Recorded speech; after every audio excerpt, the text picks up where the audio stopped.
and I'll say some things. I'll try to stick to the slides. I try to make it a little bit academical. So I brought some sources, and I'll try to stick with the reading of what I put there, because otherwise I can speak quite a lot.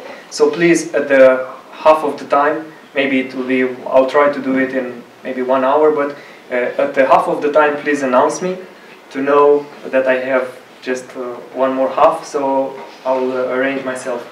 And first of all, beside the historical things, we don't have that many sources about our history, long time history. Our sources concerning monasticism are very well known and very well documented after the 13th, 14th century. But we have also sources before that time. So a characteristic of the Romanian monasticism will be like this somehow. So my name is, I was transferred a monk with the name Abraham, because I knew that I will be sent away. So providentially, the bishop who transferred me put me this name. So Abraham says in the Bible, in the book of Genesis, that God will provide. So when I was asked how long it will be, this presentation, I said, I don't know, because usually I'm with this thing. God will provide.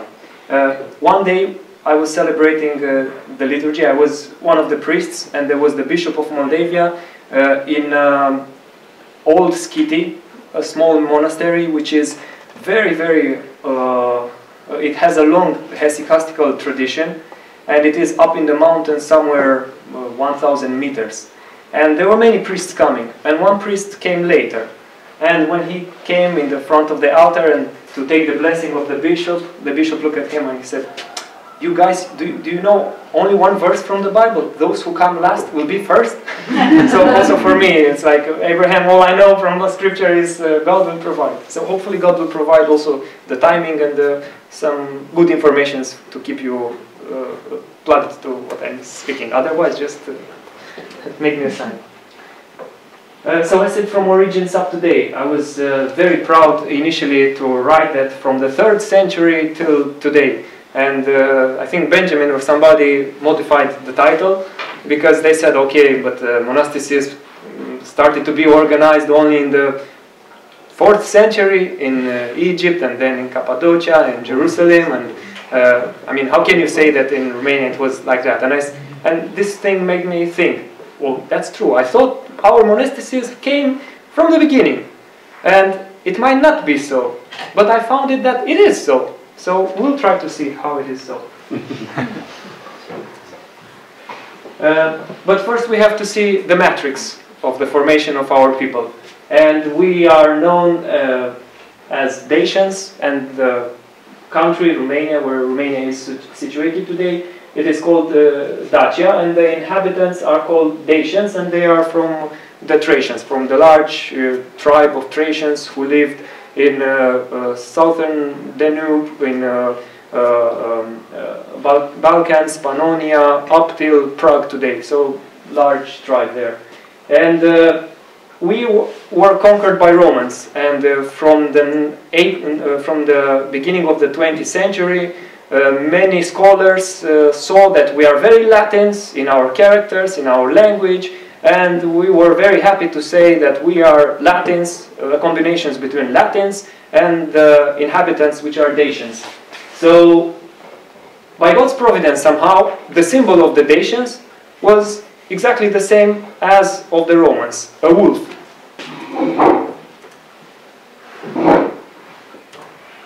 So that was the symbol of the Dacians, and they used to put it in a stick, and it had a hole, and it made an awful sound.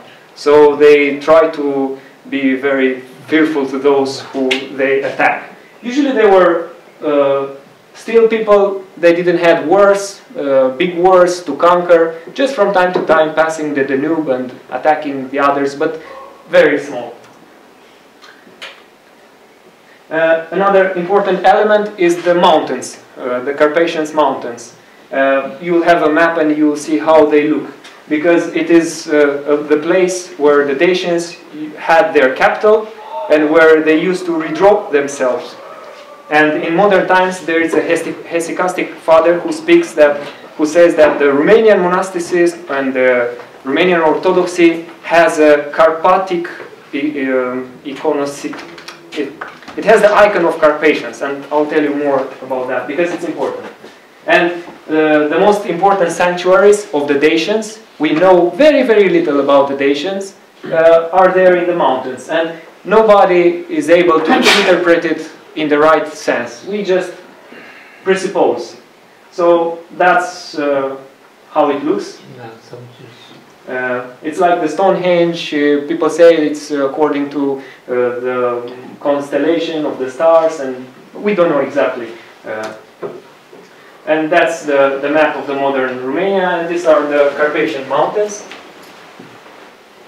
And there was the capital here. And when the Romans conquered in 106 Romania, they conquered only this part. They entered also here, then conquered the capital, and they lived here till 275, and then they redrew. And the Danube is here, and this is the province that became Scythia Minor, and the big Scythia was there.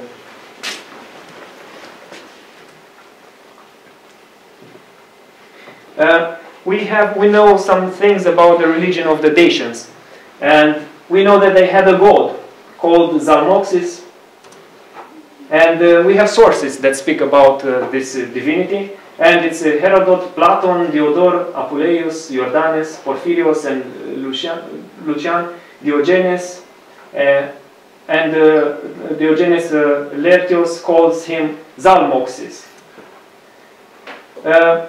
This religion is based on, it's a sapiential religion based on philosophical ideals, and it has a eschatological perspective, and the center is gaining immortality through ascetical practices and through contemplative practices and knowledge. So it resembles with the Greek religions, philosophical Greek religions. Zalmoxis is not a god of earth, of fertility, or of death. I used, in order to find out these dates, I used our great Romanian scholar Mircea Eliade. He's the one who has a big, big book written about Zalmoxis and this religion. So it's interesting to know that there are some scholars, Jacob Grimm and Jan de Vries, who say that the Zalmoxis and his cult influenced the creation of the Nordic god Frier. And according to Hippolyte of Rome, in his writing, Zalmoxis propagated a Pythagorean doctrine among the Celts. And there are many other documents and findings that speak about this thing, that Zalmoxis was known by the Celtic tribes, which are up north. And that was very interesting for me also to find that.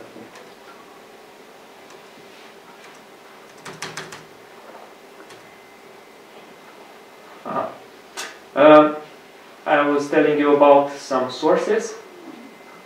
Okay, so we have Herodot in his book, in the fourth book, Pomene, I'm sorry about that, chapter 93 to 96.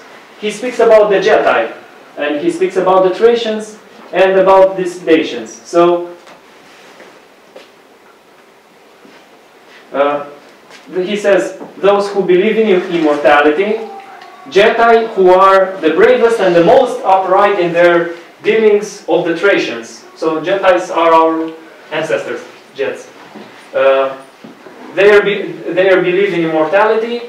They hold that they do not die, but that he who is killed goes to Zalmoxis, believing that there exists no any other god except their own, and that god was a man. And Herodot has these sources from the Greeks. There was a Greek colony from the 3rd century before Christ in the shores of the Black Sea. So the Greeks from Hellespont and Pontus, which is Pontus Euxinus, is Constanza from today. Benjamin was there. And so he was a man, and that's important.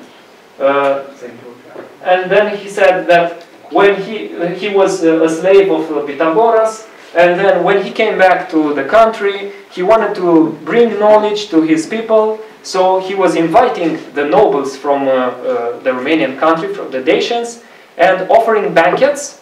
And those who would come to eat from those banquets, which were banquets of wisdom and initiation, they would gain immortality. After a period, he asked the people to dig a hole for him, a cave. So after a period, he disappeared in that cave, and he stayed there for 3 years. So the Dacians believed that he died. But after 3 years, he came back and voila, I'm resurrected. And they believed that he is immortal. So this religion came to be like that. Of course, Herodot says that, well, he was a slave of Pythagoras, and he is like our Greeks. Those barbarians are like the Greeks. But Mircea Eliade, who is a good scholar, all of you heard about him, says that, well, okay, Herodot was a Greek, and he was a very proud Greek. How is it possible for those barbarians to have a religion or to have concept-based like us? So he put this thing, that he was the slave of Pythagoras. But then he also says something important. Thus they say that he did. But as to this matter and to the chamber underground, I neither disbelieve, nor I very strongly believe. But I think that this Zalmoxis lived many years before Pythagoras. We have another dialogue here in Carmides, and Socrates speaks about a dialogue that he had with one of the Thracian medics. And he said that he heard about this king Zalmoxis, who is able to give immortality. And our king, who is also a god. So the Dacians believed that their king, Zalmoxis, is also a god. And he speaks about how to cure. And it's very important. So neither ought you to attempt to cure the body without the soul. So these physicians, the Dacian physicians, when they were thinking of medicine, they were thinking of sort of psychotherapy or something more deeper. So you have to imply the soul first, you have to heal the soul, and then you will heal the body, because all the bodily problems come from the soul. And that was a good idea for those times.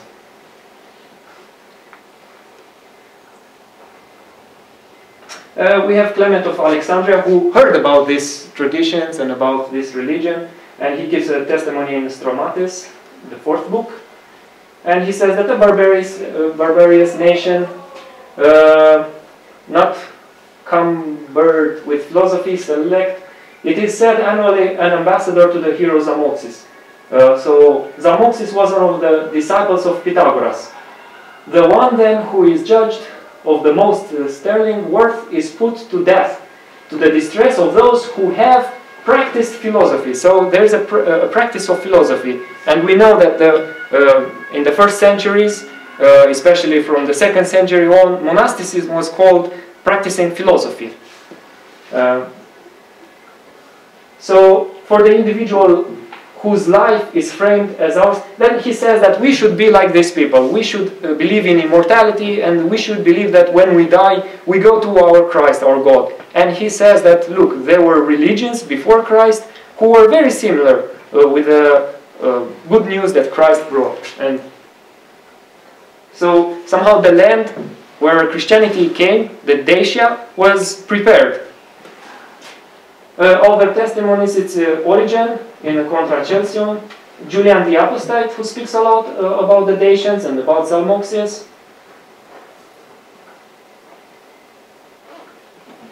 We have some religious orders, and we have a proto-monasticism. We have a monasticism in this philosophical religion. And we have Strabon in his geography, book 7, who's following Poseidon and speaks about the Mysianes.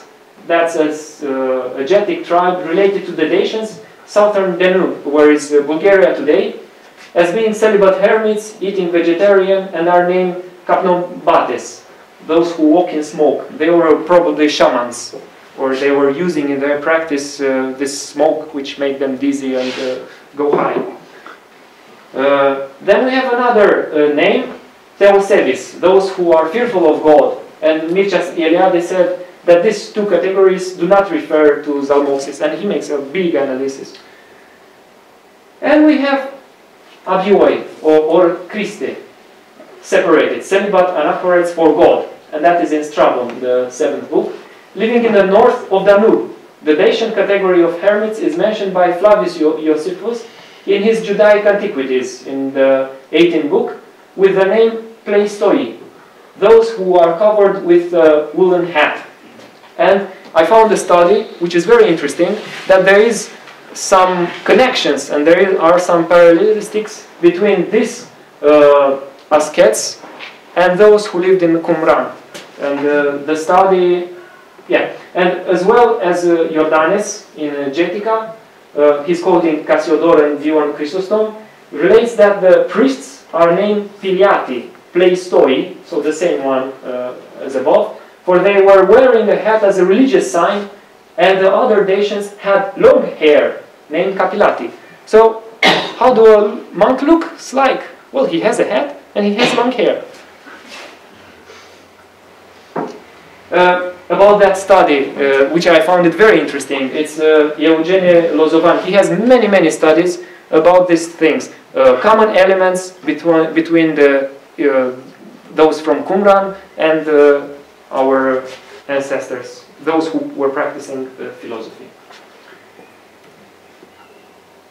Yeah, that's how the Dacians used to look like. And these are from the column of Trojan, when he described how he won the war against the Dacians. But the hat. Yeah, to make an idea, this is Scythia Minor, so Dobrodia of today, at the shores of Black Sea. And these are the Greek colonies. This is in Bulgaria today, because usually Romania had this part, but it lost it, I don't know, in the Second World War. But it was Calatis, Tomis, Constanța from today, which is very important, Histria, Capidava, Axiopolis. All of these cities were very important because they were Roman cities. And as I told you, it was called Micra Scythia, the small Scythia, and the big Scythia here.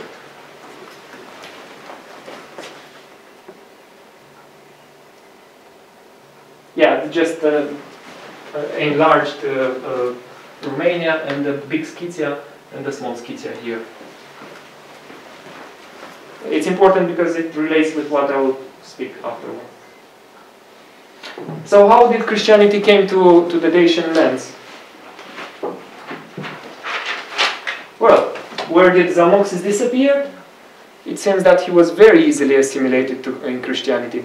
Maybe that's why we don't have sources, so many sources. We have mainly external sources, others speaking about us. And this theme, others speaking about us, it will be very frequent. We don't speak about ourselves. We don't like to write our history, we Romanians. And I don't know, this is good or this is bad, I don't know exactly. So, as a general characteristic, the Romanian Christianity is marked by the seal of Rome, through the conquest that I spoke, and by the seal of Byzantium, and the influence of the Byzantines is, I think it's a little bit later than the 4th century, but mainly starting from the 9th century on. And our Christianity is also embedded in an ancestral background of the Gentile Dacians, and if we get there, I'll speak some things, because the monastic culture and the monastic tradition influenced a lot the folklore that we have, our songs and many other elements.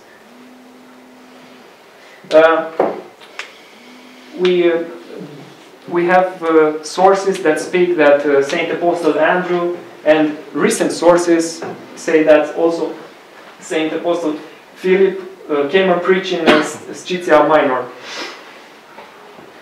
And I think I'll pass very easily because there are academical references. I wanted to be very docent and to show that, oh, it's true. It's not I'm proud of it. For me, it's the same thing. We are Christians now. It doesn't matter how we became. But maybe it's important because we have roots from the origins. So I'll skip this thing because there are more other elements more important than this.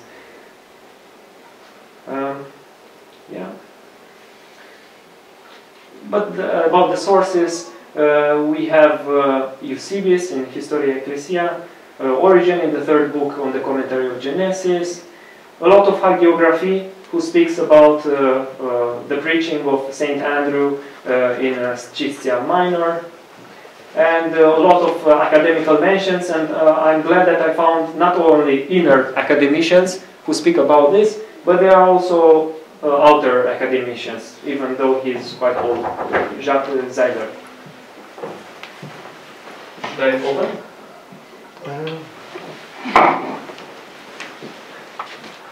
Or you are on duty?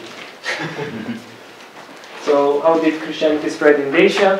Because it didn't spread just like this. The apostles came and preached, and you have also Nordic apostles, and they were important because they spoke about God, but they were helped by other elements. And other elements for spreading Christianity in Romania, the ancient Greek colonies on the shores of Danube, surely they had relations with Asia Minor, Syria, Palestine, and Egypt. So many Greeks became Christians after the preaching of St. Paul, and they are almost the first who become Christians. And so if they had relations, it's surely that many Christians came to Dobrogia, to Scitia Minor.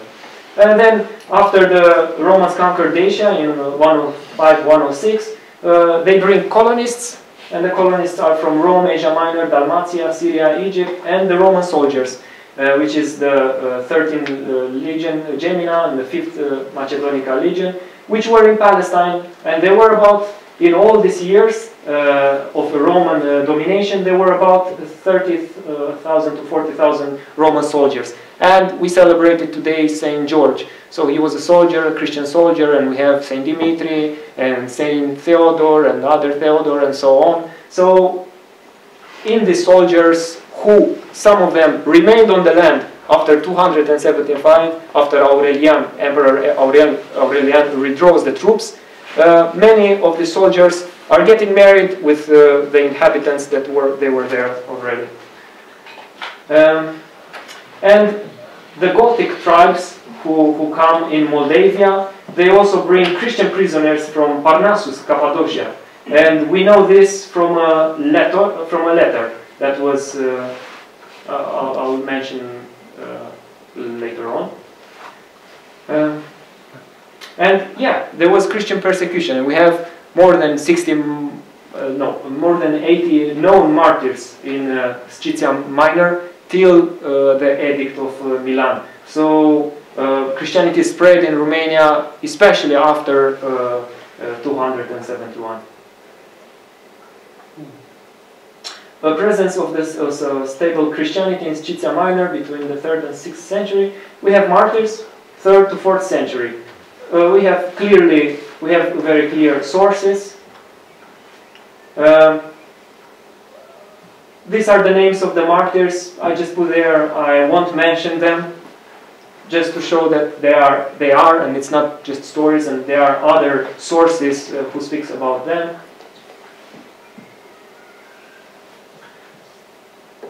These are just some important towns: Halmieris, Axiopolis, Noviodunum from Scitia Minor.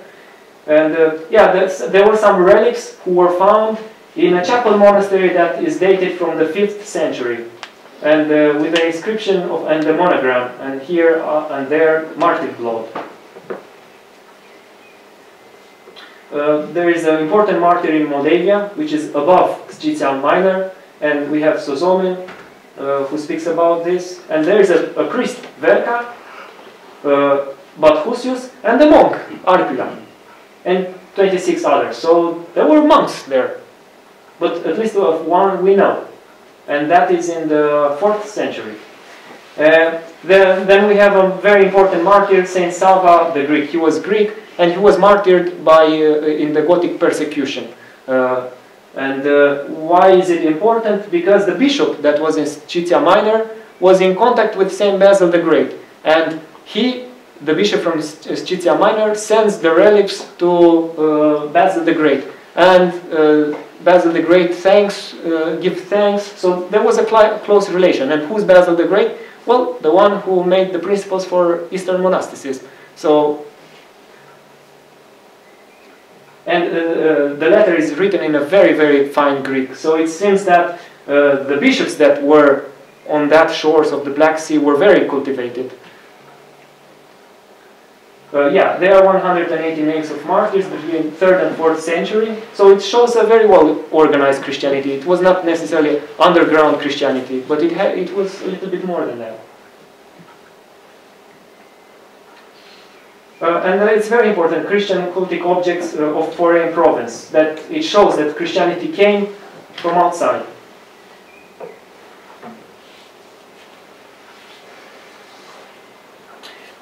Some of the activities of the bishops I'll pass by very easily, just to let you know that they were very cultivated, and they participated in the 1st, in the 2nd, in the 3rd, in the 4th, and in the 5th ecumenical councils. And because we have the documents which are signed from that time, and we have many other bishops and patriarchs who speak about them. So once a bishop goes to an ecumenical council, goes to Constantinople, goes to Nicaea, goes in Byzance, he meets Christianity there, and he meets monasticism. And we know that monasticism was from the beginning. Halfway. Halfway.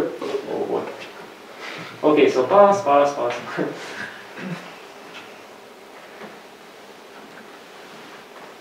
Yeah, we have a bishop who was in conflict with Emperor Valens because he refuted Arianism. When Valens came to Asia Minor, to Scythia Minor, the bishop went off from the church and didn't want to serve with the emperor.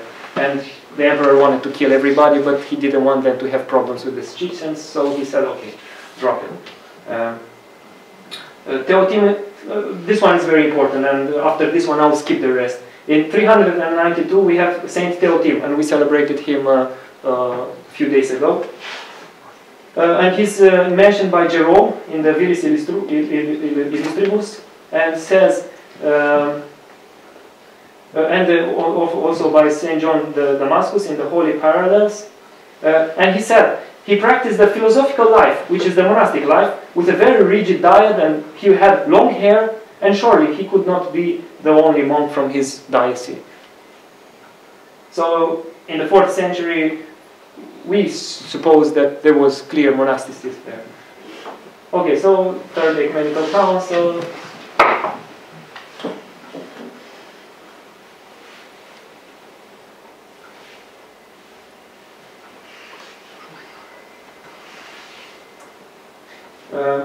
So we have mentions of the bishops till the 6th century, and then from the 6th to 10th century we don't have any mention. We don't know what has happened with the diocese in Scythia Minor, but after the 10th century we have again mentions, and we have the Byzantine influence already. We have missionary activities of monk Niceta of Remesiana. He died in 415, and he was from the Dacians. So he preached there, and the sources who speak about him, his own theological writings, and Gennady of Marsil, some fragments from Cassiodor, Paul of Nola, and Pope Innocentus I. So he was an improved monk.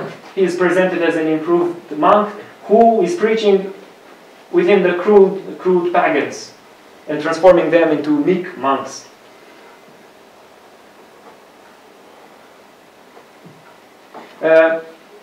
There were a lot of monks in Scythia Minor because there is a controversy in the 6th century which is called the Theopashit controversy, and there the Scythian monk who make a petition to the Byzantine emperor, and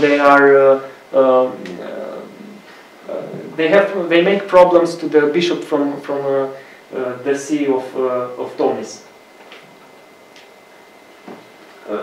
I put there the sources.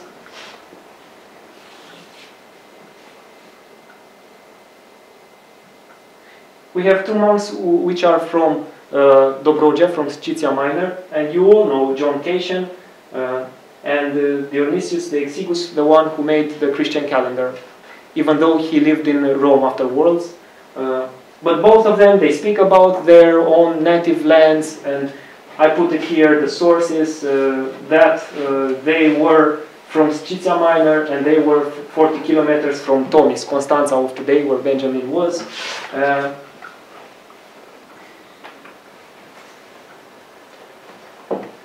Yeah, so as I said, both of them, they say that when we were young and when we were in our native land, we used to hear the improved Christians and improved monks giving exhortations, and Saint Denis the Lesser speaks about a Bishop Peter, whom helped him very much. He is described as a monk.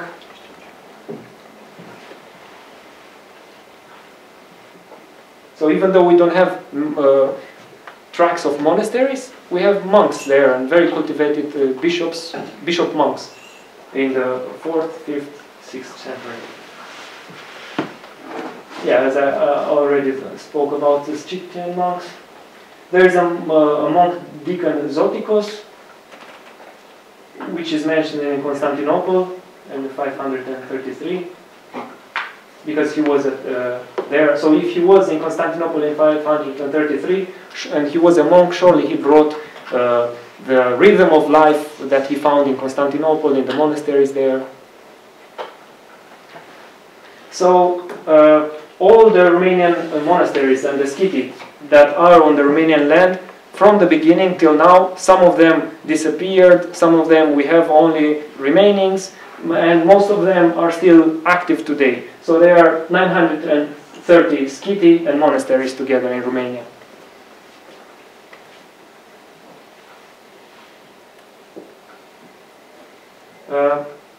Yeah, that's a church which resembles very much with the churches from Goreme, which is digged in cave, and there are many other churches like this. Some say they are from the 10th century. There is a church whom is presupposed to be from the 4th, 5th century, because the Christian symbols that were digged in the walls are very similar to the old Paleo-Christian symbols, and they differ. There's no Slavic influence. The Slavs came in the 6th century, so there's no Slavic influence, it's only Greek influence. So, as you saw there, through the colonists, there was interchange between Cappadocia, between Syria, between Palestine and Egypt. So, as you see, they are very similar with the Goreme.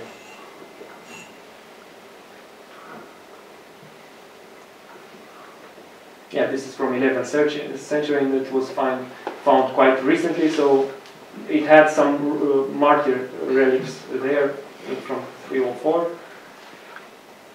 Yeah, some monasteries, as similar to those that I mentioned, 12th, 13th century. We have a monastery which is very clearly in the 11th century, in 1028. When the Latins take over, the Hungarians. Another old monastery is Hódosbodrog. It's from 1177 and still existing today. That's the monastery. Another Rumänske monastery, and it comes from Eremit, the word of the name of the monastery, from Eremit. So the Romanian monasticism is characterized mainly by hesychasy, and we will go and see. So that's the old church. The official hesychasy, because that's important, and I wanted to get to this point, I think. And the other was introductory. So there was a historical, political, and religious context that we have to speak. And there is the triumph of Gregory the Palama and his doctrine, which becomes official for the church. We have Paroria monastery in Bulgaria and the influence of Saint Gregory of Sinai. In Paroria, and there is another monastery built also in Bulgaria today by his disciple, Saint Theodosie, who were practicing the hesychastical life and the hesychastical monasticism. And there are many sources who speak that there were Romanians surely present in his monasteries and going back north Danube and bringing his teachings. And then, what made so many monks come to the Romanian land, because we have Greek monks, we have Slavic monks coming to Romania. It is the Ottoman and the Arab conquering. You know, the Arabs and the Ottomans are conquering the Byzantine, and they make trouble and they conquer then also Bulgaria and Serbia. Only the Romanian lands, which is Wallachia and Moldavia and Transylvania, do not become part of the Ottoman Empire. They don't manage to conquer us, but we pay a tribute to them.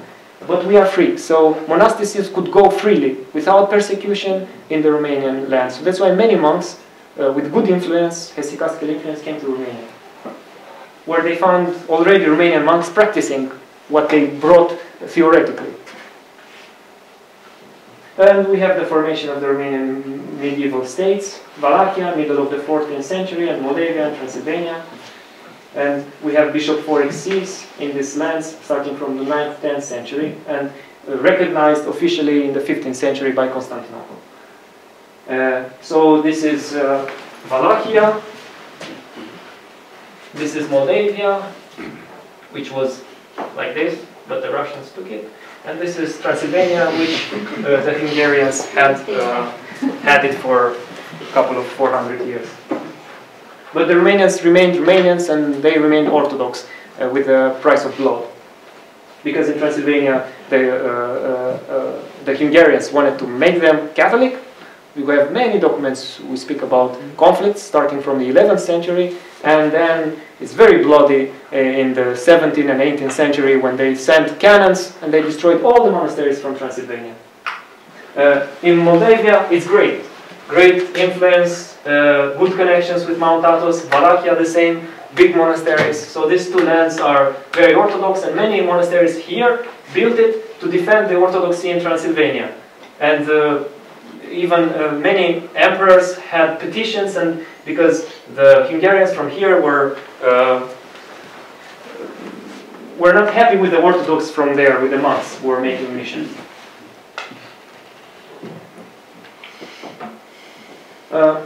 Yeah, Wallachia, it had good relations with Bulgaria and Serbia, where there were those monasteries, Parorea and Kelifaremo, with the Saint Gregory of Sinai. In 359, the hesychastic ecumenical patriarch Calist recognized the independence of the diocese of Umbrov-Wallachia. In 1370, a new metropolitan see is formed in Banat, close to Transylvania, to defense. In 372, the metropolitan see of Argeș is given to Hariton. So the metropolitan of the country of Wallachia is the abbot father from Holy Mountain. So he brought, at that time in Holy Mountain, there was flourishing the hesychastic life, very well theoreticized. So when he becomes metropolitan, he will form a lot of monasteries in the Romanian lands according to Mount Athos.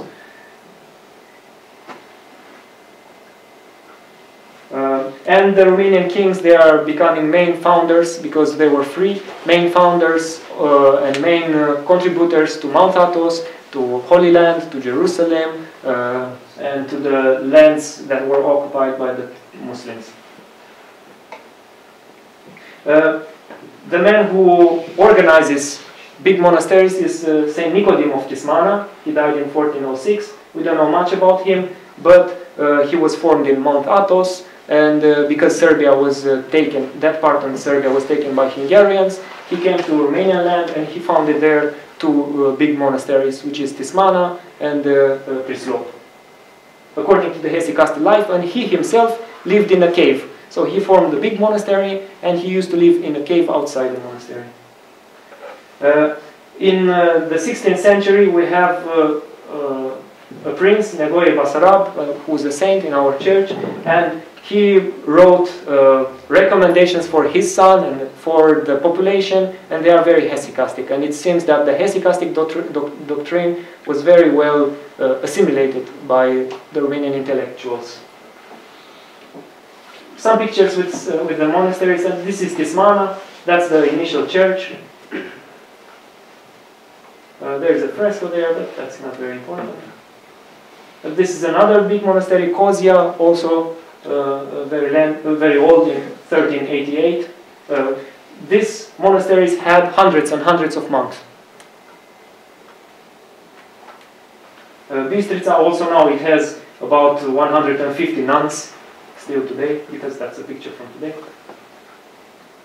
That's a very beautiful Horez monastery in the 17th century, very active today. And I put some pictures here in order to make an idea how the traditional Orthodox Romanian church looks like from Wallachia, because in Moldavia they look a little bit different. And this is the most important church in Wallachia, which is Curtea de Argeș, and we have a beautiful legend here that the one who founded it made it upon a sacrifice, and that's a monastic ideal. He sacrificed his wife into the walls.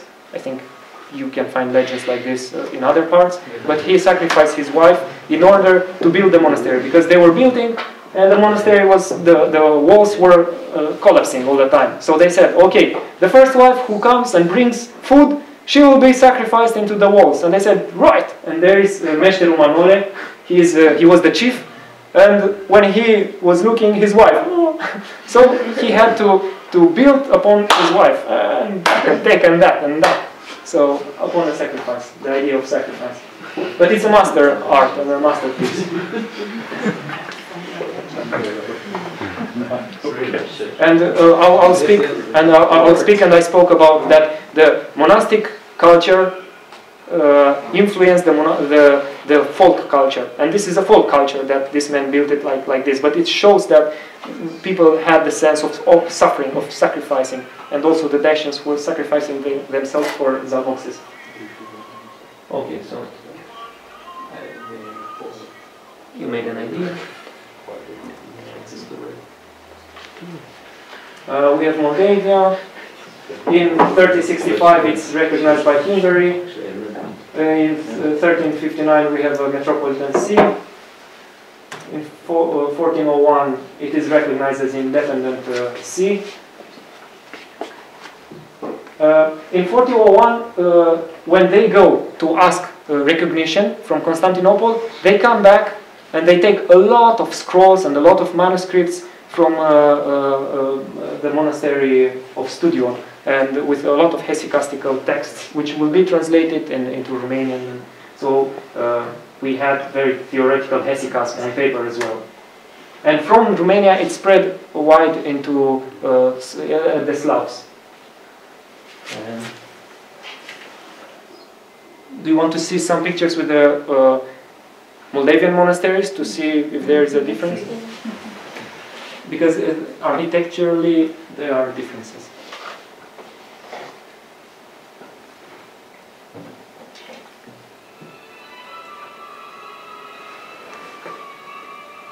You don't see them?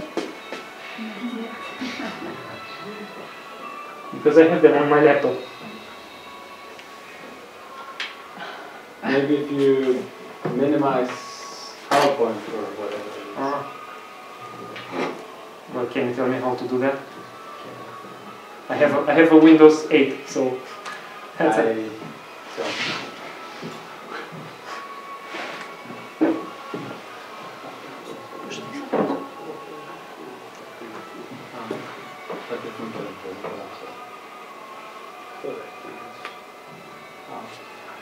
So that's the one putting on the Yeah, I don't know. I'll play it for you after we finish it. It's very important, some elements, Romania and Mount Athos. I won't go very much into this.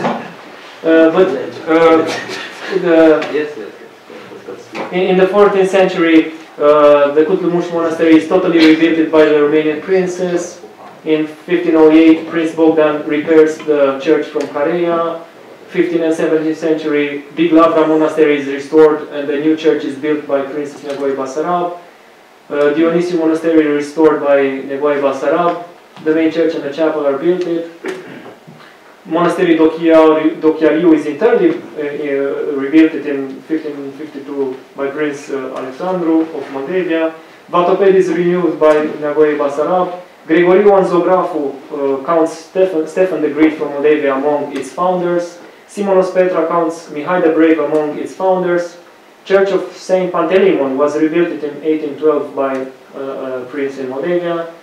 And many Romanian monasteries are dedicated to Athos or Holy Land because they were under the Arab influence. So all the money and everything that was produced in the monasteries, in the big monasteries in Romania, as I told you, in the 14th century the Romanian monastery became big lavras, and the Romanians were not very happy with that style of life, especially after those monasteries were dedicated to foreign lands. Because the monks had to work there, and everything that they worked, the program was based on this, working, and all the goods were sent away. So the Romanians preferred this, to live in 9, 10, 11 brothers, somewhere in the mountains, isolated, so they preferred a very still life. And of course, there's mutual exchange and a lot of Athos influence is in Moldavia in a way that we paint the churches, the way that we serve, and the typical and everything. We have the hesychastic Renaissance in the 18th century, because from the 14th century till the 18th century many things happened, and because of the Muslims, many of the most important things about the hesychastic practice they die out. And this happens with the printing of Philokalia in 1702. In the 17th century in Moldavia there were 29 monasteries and 55 scitis. In Wallachia 32 monasteries and 114 scitis, as I told you before. So the first Philokalia is translated for the first time in a modern language, because when it was published by Saint Nicodim of Mount Athos in 1702, it was into the patristic Greek, so very few people could read it. So the Romanians are the first who translate the texts and make it available in a language that can be understood. And that happened in 1796 and 18,000. And at this time, bigger lauras, bigger monasteries are created. For example, in the 19th century, we have 1,000 monks living in one monastery. And the abbot father was a Ukrainian who came to Romania, then he went to Athos, and then he returned to Romania and created re-brought the hesychastic tradition.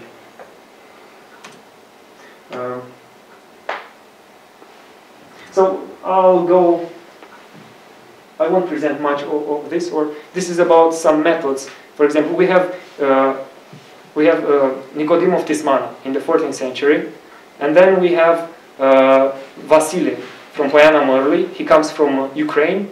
He established himself in Moldavia because the monastic life in Ukraine was not good enough, and he could not find good spiritual fathers, and because there were Catholic influences, the Uniatism stroke there, and many political problems, and the Tsars were not very friendly with the monasticism, and they put hard conditions, so many monks fled in Romania, where they could live a happy monastic life. So Saint Vasile, he brings the method of the prayer of heart, and he puts it into the monasteries, into the Romanian monasteries. When he went, so he came to Romania, and then he went to Athos. In Athos, because he started to receive many brothers, he started to practice only Jesus prayer.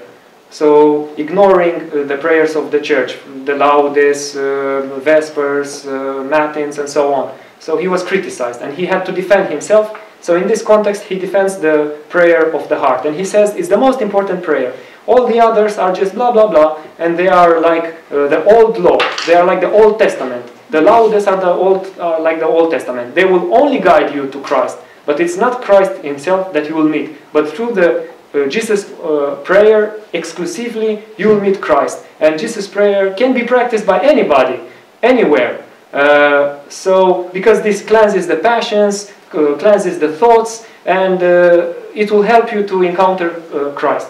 So that was his vision about Jesus prayer. And this vision we find it in the 15th century in this saint, Prince of Wallachia, who wrote that treaty to his son Theodosie and to his loyals, where he says, look, I am a prince, I'm a busy man, but I can practice this Jesus prayer. I have the hesychastic feeling in myself. So everybody, no matter where you are you a ruler? Are you a monk? Are you a peasant? You can practice the prayer of heart. And he says that the psalmody and the laudes are insufficient. So he says you don't need any preparation. You start the Jesus prayer and you just do it. And Jesus prayer will guide you and will learn you how to pray. Of course, he does not diminish all the liturgical service. And he says that if you are a monk, it's important to read the scriptures and the writings of the fathers. And he does not speak about any positions, imposition of body, how you should breathe, and so on. But he has a disciple, a Romanian disciple, who was living independent, and he gave some recommendations. For example, he said, if you are a monk, you should pray Jesus' prayer 5 times a day. And that would be for 15 minutes.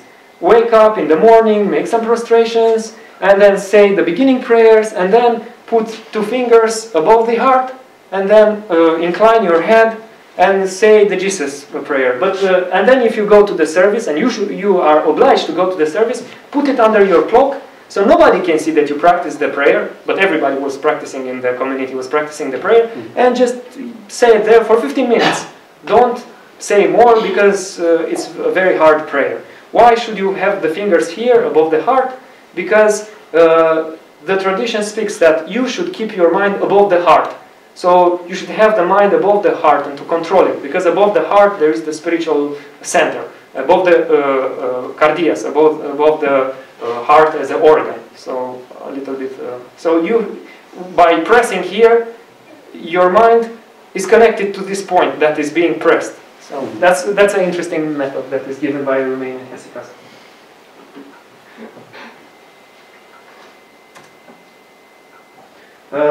The second great person is Saint Paisie, 1722-1794. He also is from Ukraine, and he went to Romania. He was the disciple of Saint Vasile, the man that I spoke priorly. He also goes to Mount Athos after staying some years in Romania, and then in Mount Athos he was practicing hesychasm alone. So when Saint Vasile goes to Athos and finds him, it's finished. Well, just to start the landing. Okay, prepare, yes. Open the lines. Yeah, but I'm about to finish, so it's...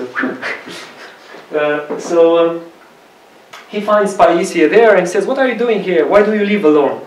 Nobody should live alone. A monk cannot be saved alone. A Christian cannot be saved alone. It's not a good method. It's very dangerous. So you should live with some brothers. You need to have some brothers. That's the kingly way. And you practice the hesychastic prayer there, but with some brothers, not alone.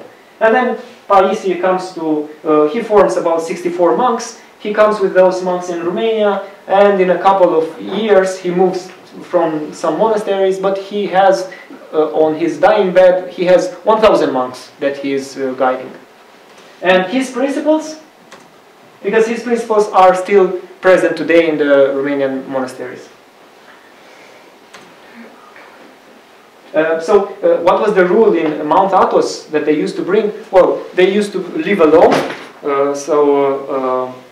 a life of you were living in your cell, and then you were meeting with the fellow monks Sunday and for the weekend, and take communion and have spiritual talks, and then withdraw yourself again for 1 week and then come again. They were not working together, they didn't have common activities, everybody for his own. So Paisie is not happy with this life.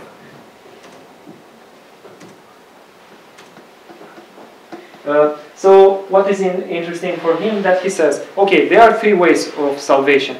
Either you live alone, but you have to be perfect, and first you have to live priorly in a monastery, long time, 20 years, and then you can go alone, but that's for perfect people. The best way is, the kingly way, is to have some brothers. And the royal, the heaven on earth is to live in big monasteries. Because you have perfect obedience to the abbot, you don't have any free will, you have no possession at all. Everything is in common. So that's hard, because when you live with 10 brothers, that's easy. It's a small family and it's easy to chat and communicate, and you can have some things of your own. But when you are in a big monastery, so that's why he formed huge monasteries, nothing is yours and you are in perfect obedience.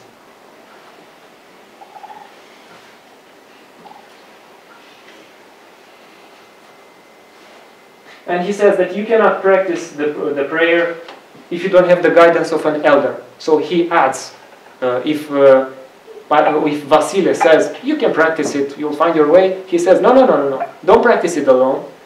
You need to have guidance.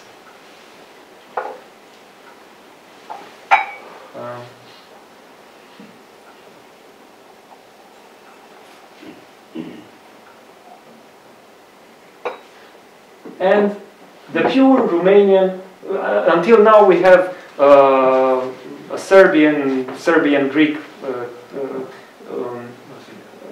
who organized the monasticism, Nicodim from Tismana. We have two Ukrainians, and now we have finally a Romanian who finalizes everything that his predecessors brought. And what is important to him, to live in a perfect obedience, and nothing should be done without any permission in a monastery, and that's the rule in my monastery as well. Everything is done, you have to call the father, the abbot father, to ask him, should I go there, should I do that, and so on. You have to confess very frequent, at least 3 times in a week, and you should take communion once in a month. And this is a Romanian tradition. We don't, in Romania, when we participate to the liturgy, not many people go and take communion. And it went to an extreme now. It's like nobody is going to the chalice. They go only for Easter and Nativity and other feasts. But this is a very equilibrated monastic thinking. It's like, okay, if you go and take communion like the Greeks in Mount Athos do, and you don't have a special preparation, you'll get so used with it, and you'll take it very easily. But you take it once in a month and in Greek feasts, but you prepare yourself. You fast for 3 days, more ascetical, you don't sleep, you do some things. And it's very important to be in the church. You should not focus only on Jesus prayer, and Jesus prayer should be practiced in between your work, and there is an emphasis on the work. So work is important, services are important, and Jesus prayer is important, but not with exclusivity. That's the Romanian spirituality, and that's the today monasticism in Romania. So he says that you have to do 300 big prostration for a monk and 700 small prostration daily. He gives a lot of recommendations. He's like John Cassian for the West, for the Romanian monasticism, this Gheorghe of Cernica.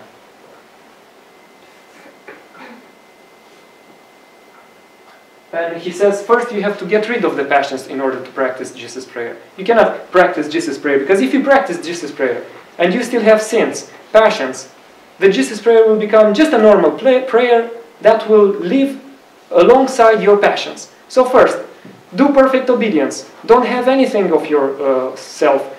Do whatever you do with permission, with blessing. Participate to all the laudes and all the church services. And he says, when it's a feast for a saint, 5 hours in the night, be vigilant. When it's Mother of God, 8 hours. When it's a big feast for our Lord, 12 hours in the night. Work very hard for the community, for your brothers. And then when you do these activities, then you'll get rid of your passions, and then you'll start to say Jesus prayer. So that's the Romanian way. And he says there should be not more than 103 monks in a monastery, because you cannot take care of them. If there are too many, I mean, they cannot confess, because you don't have many spiritual fathers. So just 100 monks, and those have to be very well controlled. They have to confess very frequent, and they have to surrender themselves. And his disciple is Kalinik from Cernica, who puts into practice everything.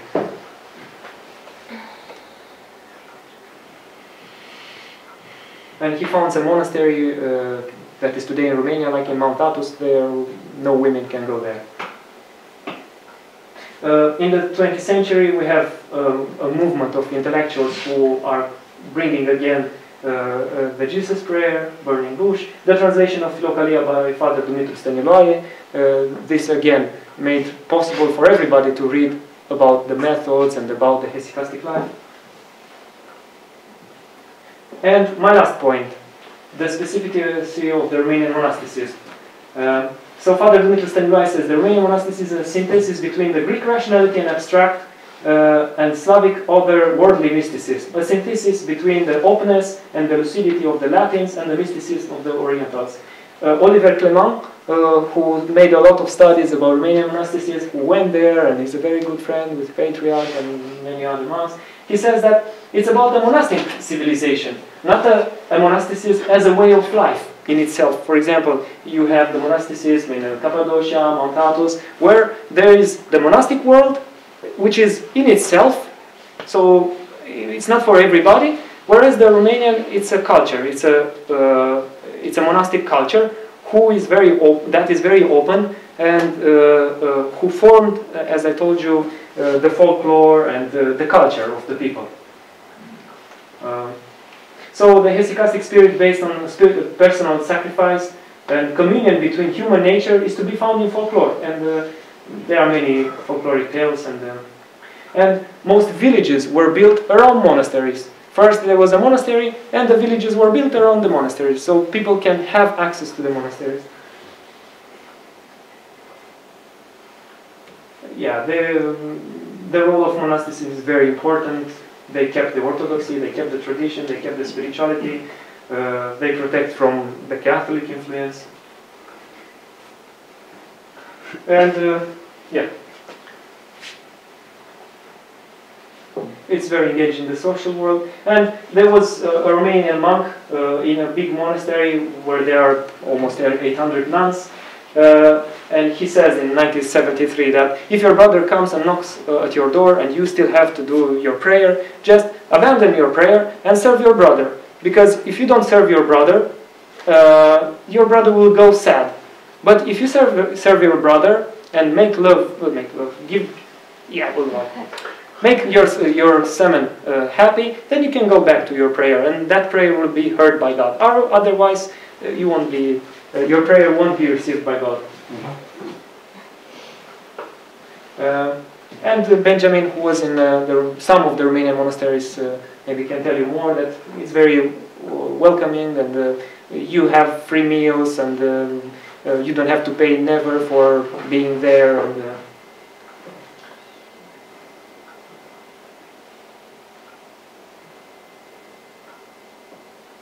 yeah, well, that's